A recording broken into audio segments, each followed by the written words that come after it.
6ನೇ class 4ನೇ ಪಾಠ. Doctor Rajkumar. Doctor Rajkumar ಅವರು ಚಾಮರಾಜನಗರ ಜಿಲ್ಲೆಗೆ ಸೇರಿದ ಗಾಜನೂರಿನಲ್ಲಿ 24 ಏಪ್ರಿಲ್ 1929 ಜನಿಸಿದರು.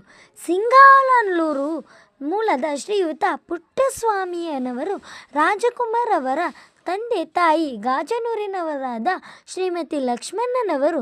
ಈ ದಂಪತಿ ಗಂಡು ಮಗುವನ್ನು ಕರುಣಿಸಿ ಎಂದು ತಮ್ಮ ಇಷ್ಟದೈವ ಮುತ್ತತ್ತಿರಾಯನಿಗೆ ಹರಕೆ ಹೊತ್ತಿದರಂತೆ.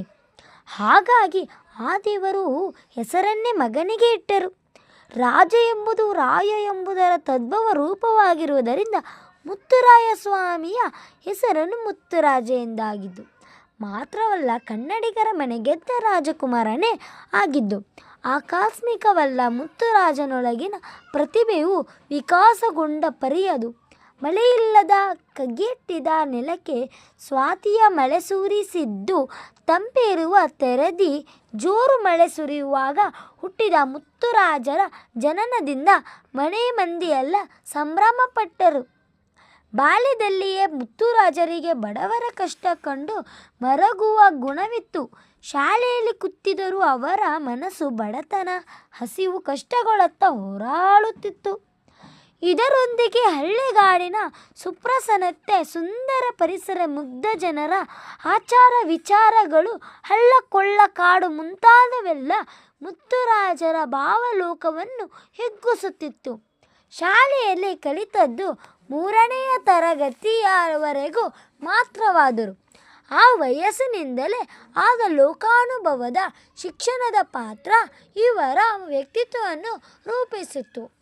ಇವರ ತಂದೆ ಪುಟ್ಟಸ್ವಾಮಿಯವರು ಅದ್ಭುತ ರಂಗ ಕಲಾವಿದರಾಗಿದ್ದರು. ಸೋದರ ಮಾವಂದಿರು ಸೊಗಸಾದ ಗಾಯಕರಾಗಿದ್ದರು. ಈ ಪರಿಸರದಲ್ಲಿ ತಮ್ಮ ಬಾಲ್ಯವನ್ನು ಕಳೆದ ಮುತ್ತುರಾಜರಿಗೆ ಸಹಜವಾಗಿಯೇ ರಂಗಭೂಮಿ ಕೈಬೀಸಿ ಕರೆಯಿತು. ಮುತ್ತುರಾಜ ಅವರು ಬಾಲನಟನಾಗಿ ಕಲಾ ಪ್ರಪಂಚಕ್ಕೆ ಕಾಲಿಟ್ಟರು. ಗುಬ್ಬಿ ವೀರಣ್ಣನವರು ನಾಟಕ ಕಂಪನಿಯಲ್ಲಿ ಮೊದಲು ಸಖಿ ಸೇವಕಿಯಂತಹ ಸಣ್ಣ ಪುಟ್ಟ ಪಾತ್ರಗಳನ್ನು ಮಾಡಬೇಕಾಯಿತು. ಆಮೇಲೆ ಮತ್ತುವಣ್ಣ ಹಿರಿಯ ರಂಗಭೂಮಿಯ ಕಲಾವಿದರಾದರು.